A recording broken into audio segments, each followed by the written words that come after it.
ನಮ್ಮ ಮೆಟ್ರೋ ವಿರುದ್ಧ silent revenge. Metro ಯಾಕೆ ಆಟೋ ಓಕೆ ಎಂದ ಸಿಟಿ ಮಂದಿ. ಮೆಟ್ರೋ ಪ್ರಯಾಣಿಕರ ಸಂಖ್ಯೆಯಲ್ಲಿ ಭಾರೀ ಕುಸಿತ.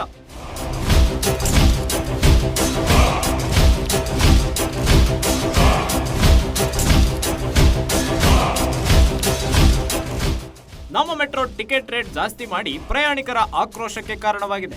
ಏನ್ ಗುರು ಇಷ್ಟೊಂದು ರೇಟು, ಎಲ್ಲಿಂದ ತರೋ ದುಡ್ಡು ಅಂತ ಜನ ಹಿಡಿ ಶಾಪ ಆಗ್ತಿದ್ದಾರೆ. ಟಿಕೆಟ್ ರೇಟ್ ಜಾಸ್ತಿ ಮಾಡಿ ಬಿಎಂಆರ್ಸಿಎಲ್ ಕೂಡ ಫಜೀತಿಗೆ ಸಿಕ್ಕಾಕೊಂಡಿದೆ. ದಿನ ಕಳೆದಂತೆ ಮೆಟ್ರೋ ಹತ್ತುವವರ ಸಂಖ್ಯೆ ಕಡಿಮೆ ಆಗ್ತಿದೆ.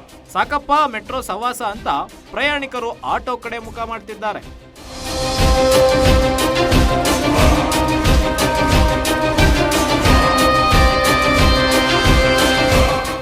ದರ ಏರಿಕೆಯಿಂದ ದಿನದಿಂದ ದಿನಕ್ಕೆ ಮೆಟ್ರೋ ಪ್ರಯಾಣಿಕರ ಸಂಖ್ಯೆ ಕಡಿಮೆಯಾಗುತ್ತಲೇ ಇದೆ.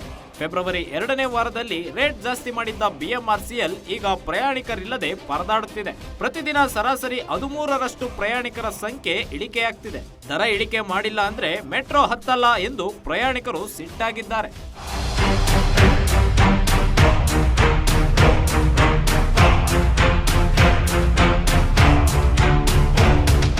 ದಿನನಿತ್ಯದ ಓಡಾಟಕ್ಕೆ ನಮ್ಮ ಮೆಟ್ರೋ ಕಾಸ್ಟ್ಲಿ ಆಗಿದ್ದು ಸಂಚಾರವನ್ನೇ ನಿಲ್ಲಿಸಿದ್ದಾರೆ.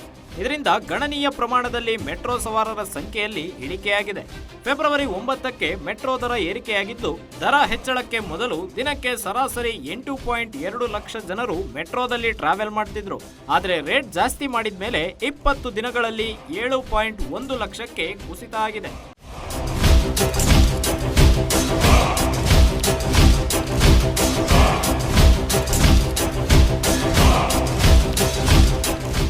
ಟಿಕೆಟ್ ರೇಟ್ ಏರಿಕೆ ವಿರುದ್ಧ ಸೈಲೆಂಟ್ ಆಗಿಯೇ ಪ್ರಯಾಣಿಕರ ಆಕ್ರೋಶ ಮುಂದುವರೆದಿದೆ.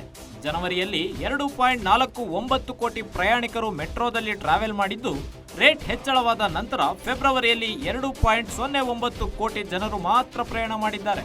ಅಂದ್ರೆ ಫೆಬ್ರವರಿ ತಿಂಗಳಲ್ಲಿ 40 ಲಕ್ಷ ಪ್ರಯಾಣಿಕರು ಮೆಟ್ರೋ ಬಿಟ್ಟು ಬೇರೆ ದಾರಿ ಹಿಡಿದಿದ್ದಾರೆ.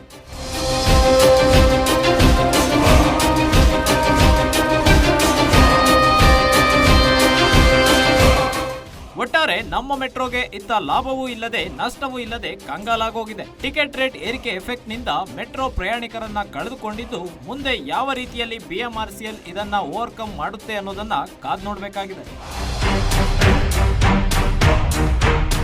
ಚಂದನ ಕೃಷ್ಣಪ್ಪ, ಗ್ಯಾರಂಟಿ ನ್ಯೂಸ್, ಬೆಂಗಳೂರು.